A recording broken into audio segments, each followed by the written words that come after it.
This is the Detroit Sports Podcast Network.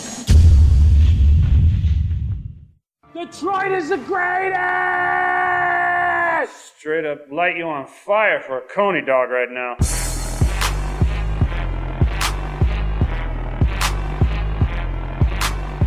Darren McCarty comes back with Neiman in front of him. McCarty draws. McCarty in. McCarty scores! A magnificent goal! Darren McCarty!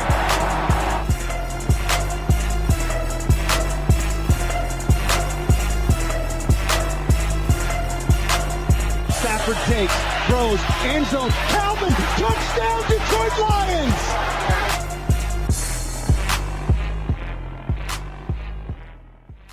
Welcome in, everybody, to this week's edition of the Motor City Sports Rant. Oh my goodness, we got a lot to get to. I am the Doc, John McAroon. Jason Jarvie will be joining me on the telephone very shortly. We're going to talk about the Detroit Lions, lots of news. They cut and waived Ameer Abdullah. The national media now is starting to criticize Matthew Stafford. Oh my goodness, the loss to Minnesota. Oh my goodness, I can't believe that the Lions actually went out there and performed like that. Last week on Doc and Jock, I told everybody, I said that, you know what, you can't really get mad at the Detroit Lions. They basically waved the white flag when they traded Golden Tate. But in essence, I said you could get mad if the Lions actually went out there and performed like dog shit. And that's what they did. They went out there on Sunday and performed so bad at the level that they did on national television. It was so embarrassing. It was a situation in which you said, wow. Right from the opening kickoff, Sam Martin wasn't even able to connect with the football properly to open the game. And then, Matthew Stafford sacked 10 times. The Lions only scored 9 points. And since then, since that awful game, that awful performance versus Minnesota, the Lions made some changes. They fired the special teams coach. They waived Ameer Abdullah. They're making moves, adding players. And I got to break it down with my guy, Jason Jarvie. He's now on the line. What up, Jason? How you doing? Oh, I'm just recovering from those repeated body blows on Sunday afternoon. I started the show saying, and I recap what I said last week, once Golden Tate was traded, I told Adam, and I said, look, you can't really be mad at the Lions anymore. When you trade someone who's such a significant contributor to your team, you can't be that mad anymore unless the Lions go out there and put performances on film that look like shit. And that's what they did. So I'm definitely upset. I'm not numb to it, but I will admit that I did not watch the game live. I DVR'd it. I definitely came to work, and I said to myself, you know what? I pretty much think the Lions are going to lose, but I did not expect them to play like crap. It was very disappointing. Yeah, it just seemed I feel like I've said this a number of times this season. It seems like they didn't come prepared. They started the game and they didn't have it for whatever. That offensive line was just, so for lack of it, there's so many words I can think of. I'm going to go with putrid because they're like consistently they would rush 4 guys and they were getting pressure on Matt Stafford, and it doesn't add up. And Stafford didn't have his best game. The inability to have the run game in this game it didn't help us at all in defense. It wasn't an awful game. It didn't seem like it was a blowout on offense. The Vikings couldn't do much against our defense. They were able to control the ball for the most part, but it's not like it was a complete blowout. The two touchdown deficit, I think it's undersold by just how ineffective the Lions were on offense. Of the 10 sacks, how many do you blame Matthew Stafford for? Because I've never seen a quarterback get sacked that many times. People have come out and said that when they've criticized Stafford, they've said, look, the guy's holding on to the ball too long. He's not checking into good plays when he notices that the blitz is probably going to get there. Can he recognize the blitz? There's so much to peel back regarding how bad that offensive performance was. Many people are blaming JBC, saying, look, the offense is way too predictable. There's not enough wrinkles, not enough innovation. And a lot of people also are very critical of the Lions offense because everybody sat back and watched the Rams and the Saints, and they saw 2 prolific offenses basically perform at a rate that they were playing at a race to 40, and everybody was shocked at what they did as opposed to what the Lions are doing on offense, and it looks very much night and day regarding the Detroit Lions offense. It doesn't seem like it's NFL caliber. It seems like it's a minor league offense. So I'll address both of those things, and I'll address Saints and Rams first.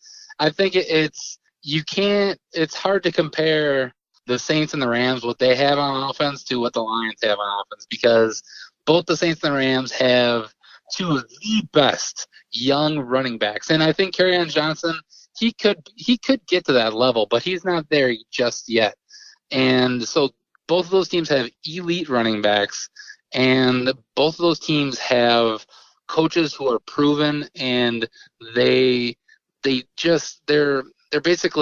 offensive coaches. Sean Payton and Sean McVay, both of those guys, they're offensive driven.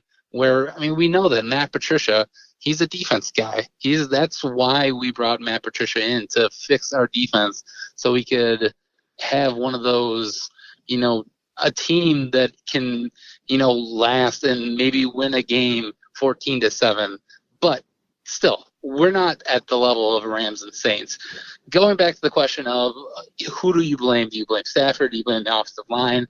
Without going through each and every sack, I'd have to go 50-50, because while there were times that it like I already said, that the offensive line it crumbled, and the Minnesota defensive line was able to just get penetration right through. But there were also a handful of times where Stafford he held onto the ball too long. He should have thrown the ball away. And let's not talk about the pitch to Kerryon Johnson that pretty much sealed the game off with that the fumble recovery for a touchdown. Yeah, Jason, it was just all in all a terrible performance on several levels. And what was the most challenging, I felt like, and a lot of people have pointed it out, is that why do the Lions appear like they're not ready to go from Jump Street? It's like, come on. The season has not been over once Golden Tate was traded. It wasn't like they said, okay, close up shop. There was still an opportunity, something to play for. And I kind of thought, psychologically speaking, if I was going to make a case for the Lions to actually beat the Vikings, I would have said, look, they wanted to prove everybody wrong. They could have went out there, fired on all cylinders. It's one thing to go out there and play and lose a close contest. It's another to not show up from the opening jump. And that's concerning, because that leads everybody to question Matt Patricia and what kind of leader is he if you can't get your guys ready to go. You only play 16 games a year. You got to get yourself ready to go from Jump Street. And Sam Martin makes the boob mistake, and right from there he set the tone for an awful performance. I'm very disappointed at the way in which the Lions played this game, outside of the lack of the victory.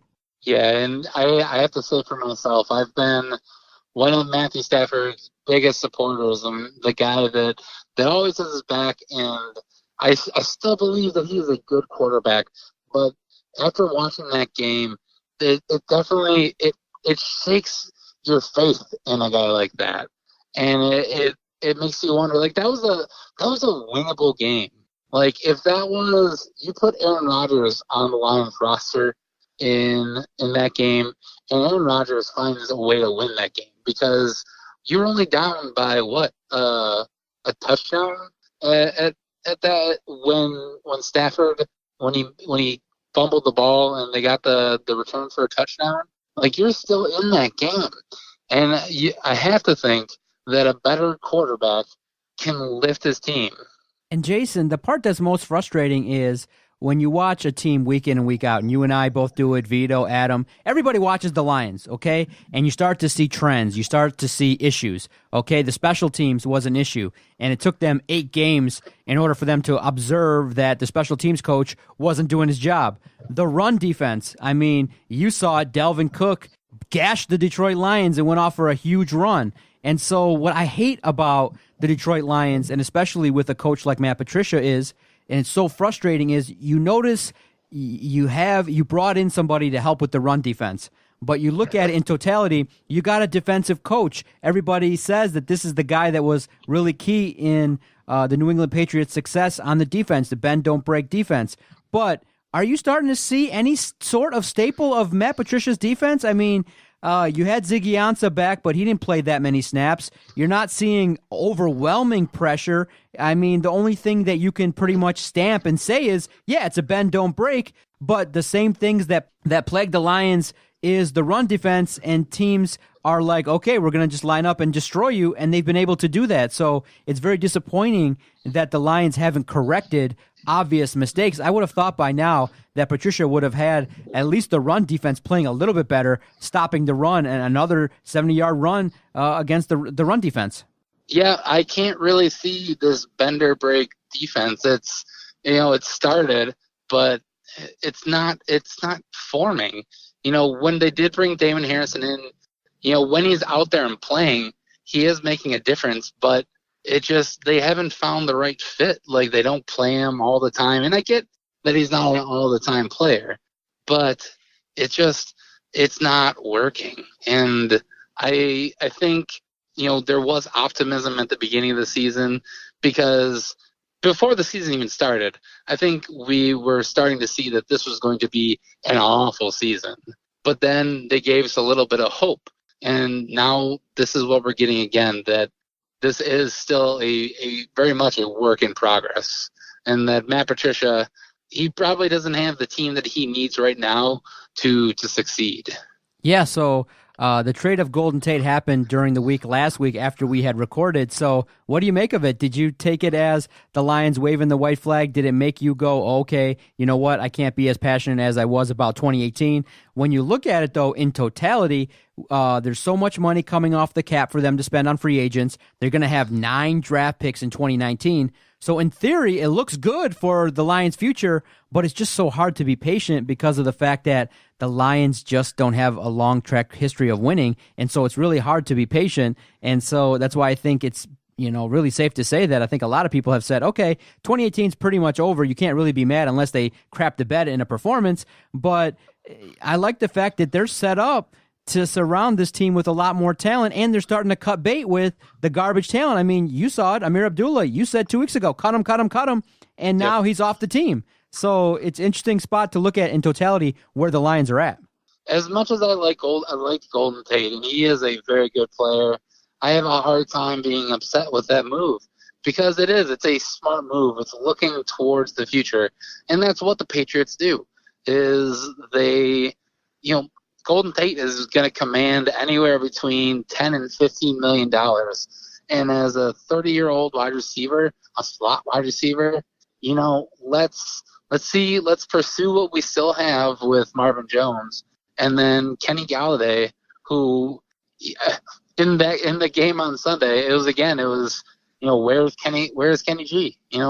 Get him the ball when they did throw it to him. He did seem to make a play, and it gave me flashbacks of Calvin Johnson when they couldn't get him involved in games, and it's just like, you got these good players, you got to get them involved in the game, even if it's throwing up a 50-50 ball. The special players in the league make special plays. Now, Jason, something that's happened that I'm not really happy with, but we've said it here, those that are Matt Stafford detractors are starting to come out of the woodworks nationally. Rich Gannon, Boomer Esiason have all come out and said negative things against Matthew Stafford. Obviously we know here in Detroit, he's a polarizing figure, a guy that people are either definitely on board with him or they're starting to maybe doubt that he can do some things. The thing that bugs me the most is, you got this quarterback that really hasn't done much. His resume has not really been filled with anything of substance, but he is decent. The fact of the matter is everyone's torn because of the fact that he's got arm talent. He's not a total bust, but the thing that is most frustrating is in the biggest moments, he doesn't just rise to the occasion, and he can't overcome the fact that the line is a challenge, that there's coaches, there's a lot of overturned, there's a lot of changes. So it's just really hard because you give him the benefit of the doubt that he plays for an organization that's had its challenges, but I think it's fair to say that we can expect and demand a little bit more from Matthew Stafford. I think he can do a little bit more. He can stop with the turnovers. He can maybe play a little bit better in these bigger contests. I think it's right that we can expect that of him. I'm just not sure if we're going to get that. I think we have to. Is this it? And this is it? We're not going to cut Matthew Stafford, and that's just crazy. But what I think what sucks is that we have to come to the realization is that Matthew Stafford is essentially like Goldilocks, that he needs like the perfect situation for him to succeed. Because yes, he does have that talent. And maybe you put him on a team with just an amazing running back and a host of wide receivers that he can get the job done, and a defense that can get him the ball and hold teams to under 2 touchdowns, then yeah, he can totally succeed. But you know what? The reality is not every NFL team is like that, and especially the Lions. The Lions aren't like that, and we're probably not going to be like that even in the future. We need to start looking towards the future. We need to work towards that. I'm not saying cut Matt Stafford, but what I am saying is that in this next draft, we need to go out and we need to at least explore some sort of option as a replacement, because he is getting older. He's over 30 now, and come on, we have to have other options. There's got to be another option out there. If the Patriots can go out and draft Tom Brady in the 7th round, why can't we go out and get somebody in the 3rd or the 4th round who can at least compete? Now, Jason, after this quick timeout, I'm going to tell you and the audience just how unlucky the Detroit Lions are. I quickly want to give a shout out to our sponsor, the Motor City Pawnbrokers. The Motor City Pawnbrokers are a one-stop pawn shop when you're in need of short-term cash or are looking for a quality, brand name, new and pre-owned merchandise with locations in Detroit, Ferndale, Roseville, and Warren. Their mission is to deliver exceptional value. Go check out MotorCityPawnbrokers.com, a great sponsor of the Detroit Sports Podcast Network. Here's how unlucky the Detroit Lions are, okay? If you recall, they did not get the benefit of having the new CBA in which these quarterbacks can get paid definitely a lot smaller rate than what Matthew Stafford earned. Matthew Stafford came in just before the big situation in which he was allowed to earn a big contract. And so now just look across the National Football League. The Rams got a quarterback not making a lot of money. The Bears got a quarterback not making a lot of money. You got quarterbacks across the National Football League who are performing very well. Patrick Mahomes on a rookie deal. And so how unlucky the Lions are is they didn't get the benefit of that. And I was reading an article on the Washington Post, and they said that, these teams are going to start to be strapped, when these quarterbacks come up for their deals, because they're going to want big money. But what's happening, and the trend recently in the last 3 to 4 years, is if you can land a quarterback cheap and you don't have to pay him $27 million, then you're afforded the luxury of surrounding that quarterback with more talent, and that's why you're seeing a couple more quarterbacks that are looking a lot better than they are. And we got a quarterback that right away from Jump Street made a huge amount of money, and then the Lions decided that, this is the best guy we've ever seen, and they committed a bunch more with him not having the biggest resume. That's why the Lions are unlucky, and it's just unfortunate in that a lot of teams are winning with quarterbacks not making as much as Matt Stafford. And the only way that we could get to that point is, we'd have to cut Matt Stafford or basically tank the year and draft a quarterback in the 1st round, which I don't want that to happen. I mean, if it happens naturally, then fine, whatever.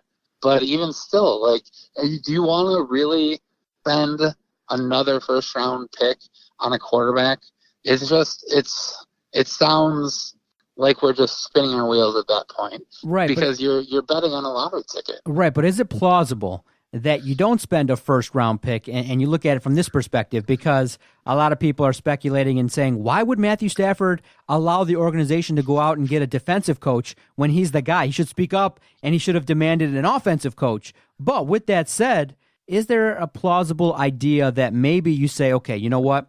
Wait a couple years. If it doesn't work out, then you do that. But in the meantime, let's just de-emphasize the offense just a little bit and surround Stafford with okay talent on offense, but try and build the supreme defense with all these draft picks and go out there and really emphasize that the identity of the Lions is going to be the defense, and just don't have the offense mess up. Meaning, all you got to do is, if you can build a defense that gives up 14 points, as long as your offense can get 17 to 21 every week, you're going to be in business. And let's just, you know what, completely neuterize.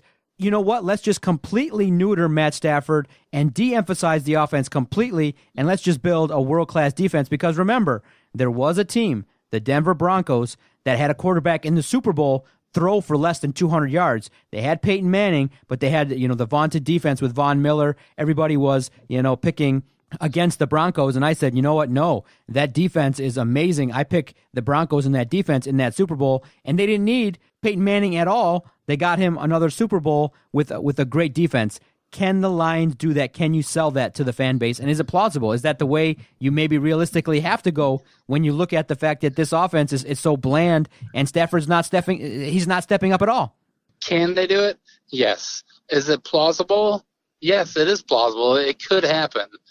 But will the Lions go out and just completely build up this defense? I'm going to say no, because I just don't. I think as long as you have the Fords and you have Matt Stafford making the money that he does, they're not going to just go all out for defense. They're going to continuously in the second or third round grab a running back or a wide receiver, and it's going to be infuriating. I would love for them to just spend the next 2 years all on defense. Build up your defensive line, build up a host of linebackers, get a ton of secondary help, and end up with one of the best defenses in the league. But we're not the ones running the team. Now, just before we start talking about Michigan State to end the podcast, what do you think for the rest of the season for the Lions? Do you see them maybe even stepping up after a bad performance and going on the road versus Chicago? I mean, right now, this stretch of the schedule, you could see a lot of losses racking up. I just don't see 7 wins anymore for the year, 5, 6 maybe max. Yeah, I think it's going to be a struggle to get even to – I think 500 is a stretch.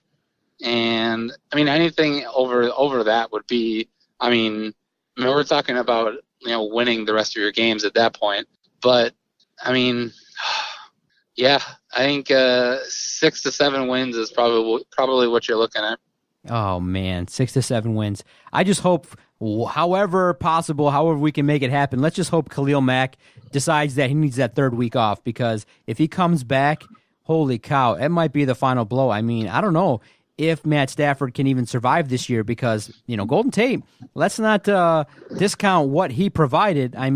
Everyone expects TJ Jones to step up, but, defenses are getting a little bit aware of what to do, and that's just bum rush the line and see what happens, because, Stafford's got happy feet. Yeah, Matt Stafford may not make it out of the Bears game alive. Oh, man. Let's see what happens. All right. Now, Jason, being a State supporter is really tough. It's great they won versus Maryland. It's all good. But we saw maybe the beginning of a quarterback controversy. Lewerke started the game, but he was nothing special if you got a chance to watch it. Rocky Lombardi comes in. He was okay, but it kind of seems like from those that message us on our Twitter page, @Detroit Podcast, that the fans definitely support Rocky Lombardi a lot more than what they're seeing from Brian Lewerke. But then when Mark D'Antonio addresses the media, he comes out and says, absolutely not. Brian Lewerke will not be taken out of the game. He's the starter unless there's a situation in which he's not performing or he's actually hurt. Is there a scenario in which you see with Brian Lewerke, the Michigan State Spartans being able to play at home well and defeat Ohio State? I don't see it. I was greatly disappointed. I was frustrated because, you know what? Brian Lewerke, if he's healthy, can be a productive quarterback, but he's not injured where he can't play, but he's not 100%. So just let him rest, let him heal up 100%, and get to those practices when you make the bowl. Let Rocky Lombardi do some things. The season's already lost with 3 losses. Yeah, you can get to the Rose Bowl still, but a lot has to happen. I'm still in the camp of, you know what, put in Rocky Lombardi, see what you got. Yeah, there's no chance of Michigan State beating Ohio State with Brian Lewerke under center. It's got to be Rocky Lombardi. It's time. I've called it I've already called it weeks ago that Brian Lewerke is Andrew Maxwell. We need to move on. Rocky Lombardi is the future of this program right now. Lewerke, you did great for us last year. It's over for you, man. Sorry. Why do you say that Rocky Lombardi is the future? It's a small sample size. Brian Lewerke was able to perform all of 2017, got the team to 10 wins. It's obvious this isn't the Brian Lewerke of 2017. Something's wrong. He's hurt, injured, whatever it may be. But why are you so quick to throw him under the bus? Why not just say, look, give Lombardi a chance to develop this year and see what Lewerke can do next year? Because, when the team was healthy and when the offense was clicking, Lewerke did the job. So why are you so quick to dismiss him? Because I don't want a quarterback controversy. I want to have a clear-cut quarterback for this Michigan State team. Rocky Lombardi, even though he may not be the best option, maybe we have another option down the road, but I think Lombardi has proven that he can lead this team, and I think he's got great character, and I do feel bad for Lewerke that, this season it just didn't work out for him with all the injuries and the injury to himself. But it's time to move on. And the other talking point that's so frustrating is that, everyone thought that, okay, maybe LJ Scott will move on to the NFL. We wish him the best in his future endeavors. But no, there's a chance, and Mark D'Antonio said that since LJ Scott has only played in 4 games, that there's a chance, if LJ Scott is agreeable, that he could come back on a medical redshirt next year. And my heart sank, and I'm just like, come on. I mean, it was a disappointing year. I'm ready to move on. Connor Hayward can get the job. Ladarius Jefferson maybe could be a contributor next year at the running back position. I just think that, LJ Scott's time has come. It's time to move on. But he could be back next year. How disappointing. I think this is just, it's classic Mark D'Antonio. He's so loyal to his guys that, LJ Scott, he was supposed to come back this year and just have a great season. And clearly he's not. Part of that is injuries. Part of that is, he just didn't have it. He just maybe didn't have it this year. So, this is just one of those moves that you see where it's like he's just hanging on to guys. How many times have we had like 2 or 3 different running backs on this roster who there are just times it's just go with one guy, go with a bell cow guy. Hayward has been a very good running back. And, go with him. Let him be the lead back now. So, LJ Scott, I think this is clearly just a move to help him and to help him possibly improve his draft stock for the following year in the NFL draft. If you're LJ Scott, do you come back to Michigan State? I mean, the makings are there of an offense, but it just doesn't look like right now. You got a young team. You're gambling because, very rarely do you get a situation like Karan Higdon where your senior year coincides with the improvement of the offense, a defense that's ready to come together. If you gamble and miss, you might not get drafted at all. Well, that's the gamble he's got to take. If Dave Warner's going to be there, that he's going to get enough carries because they're just going to run the ball into the back of the line. But isn't Connor Hayward so much better than LJ Scott? That's what we've seen so far this year, at least. Well, at least there's going to be a dignitary in the house in East Lansing. Rumors are that Le'Veon Bell is going to show up to the Ohio State game and then probably report. And it's going to be an interesting game. I do think it's going to be low scoring, but I don't see a scenario in which Michigan State wins it. I think that Ohio State is definitely going to be wanting to peak and get a lot better because that offense is decent. Now, if Michigan State commits to the run and they have the ability to push back on Ohio State, it could be a scenario in which Michigan State wins it because Nebraska has shown it. Other squads have shown it that you can run on Ohio State's defense. They're not world beaters. I wouldn't be shocked if Michigan State went out there and somehow found a way to beat Ohio State. I'm just not expecting it because I know Ohio State has the talent. And this is the same type of situation at the Michigan game where it's like, if both of these teams came to play and they play their A game, that Ohio State is going to win this game. So it just takes too many different things for Michigan State to come out on top on Saturday. Give us your final score before we get out of here. I'm going to go 31-21 Ohio State. 31-21 Ohio State. The King has spoken. Thank you so much for giving us your time on this week's edition of the Motor City Sports Rant. Look forward to future editions. You can follow Jason on Twitter at Jarvie the King. Follow the network at Detroit Podcast. If you've agreed or disagreed with anything that you've heard today, feel free, lob us a voicemail, 248-579-8686. We love the banter. Thank you so much, Jason. Look forward to the next show. Indeed. I'll talk to you next week. You just downloaded the latest edition of the Motor City Sports Rant.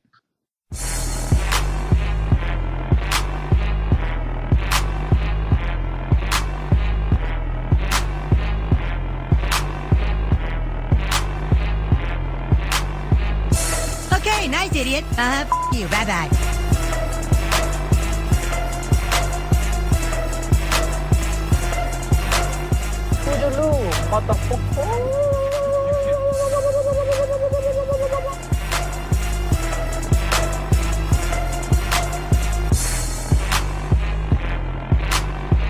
Good day, sir.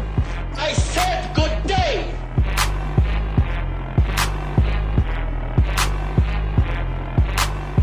All right. Take care now. Bye-bye then. Loser.